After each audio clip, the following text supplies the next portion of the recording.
Hello बच्चों, let's read this question. Genetic modification है। Genetic modification से आप क्या समझते हैं कि जीन लेवल पर हम कोई मैनिपुलेशन कर रहे हैं, कोई ऑल्ट्रेशन कर रहे हैं, ठीक है, और जेनेटिकली मॉडिफाई कर रहे हैं उस पर्टिकुलर क्रॉप को, या फिर अगर हम एनिमल की बात करें तो उसकी जेनेटिक मेकअप के साथ हम कुछ ना कुछ ऐसे चेंजेस कर रहे हैं, कुछ ना कुछ ऐसा कर रहे हैं कि वो मॉडिफिकेशन हो रहा है, पहले जैसा तो वो नहीं है उसका जेनेटिक मेकअप।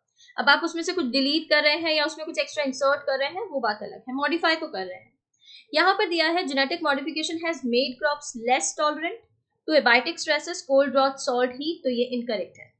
जेनेटिक मॉडिफिकेशन आप क्यों करेंगे कि जो आपका क्रॉप है उसकी जो कमियां हैं उसको आप क्या कर सके, दूर कर सके। और कमियां नहीं है कि आप उसको सुपर क्रॉप बनाना चाह रहे हैं, सिंपली आप क्या चाह रहे हैं, उसकी जो बाउंड्रीज है वो क्या है, एक पर्टिकुलर टेम्परेचर पर वो ग्रो कर रहा है, ठीक है।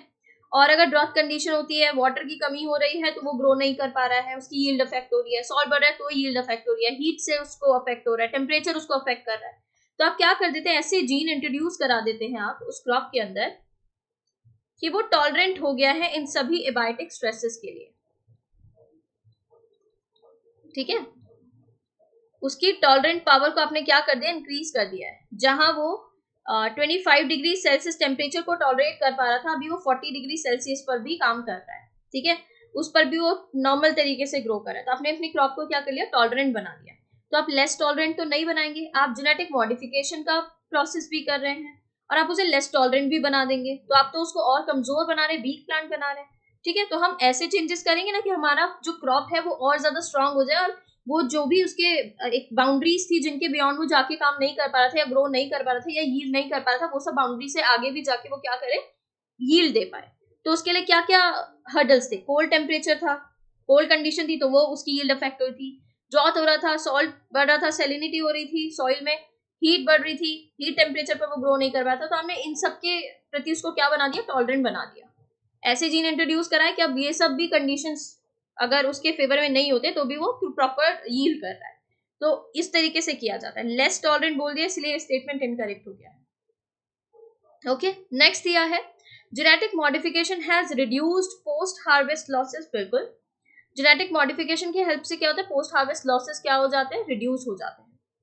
Increased efficiency of mineral usage by the plant. बिल्कुल, प्लांट की जो मिनरल यूसेज कैपेसिटी है वो क्या हो गई है, इंक्रीज हो गई, एफिशिएंसी इंक्रीज कर गई है, ये भी करेक्ट हो जाता है। Prevents early exhaustion of fertility of soil, जो सॉइल की फर्टिलिटी खत्म हो जाती थी ना, उसको इससे क्या हो गया है, जेनेटिकली मॉडिफिकेशन, जो जेनेटिक मॉडिफिकेशन किए हैं अपने क्रॉप्स में और अदर उसमें, उसकी वजह से क्या हो रहा है कि इन्होंने प्रिवेंट कर लिया early exhaustion of fertility of soil. Soil fertility को बनाए रखता है और सॉइल फर्टिलिटी को एग्जॉस्ट होने से रोकता है। तो ये भी करेक्ट हो जाता है। दिए गए तीनों स्टेटमेंट करेक्ट है, सेकंड, थर्ड एंड फोर्थ, ठीक है। फर्स्ट वाला इनकरेक्ट है क्योंकि लेस टॉलरेंट नहीं बना रहे हैं, हम क्या बनाते हैं, मोर टॉलरेंट बनाते हैं। तो यहाँ करेक्ट ऑप्शन निकालना है, which of the statements given above are correct. तो करेक्ट कौन कौन से हैं, second, third and fourth only. Option C is correct है, अदर ऑप्शंस को आप एलिमिनेट कर सकते हैं। इसके regarding information new NCERT class 12 page number 202 पर गिवन है। Thank you.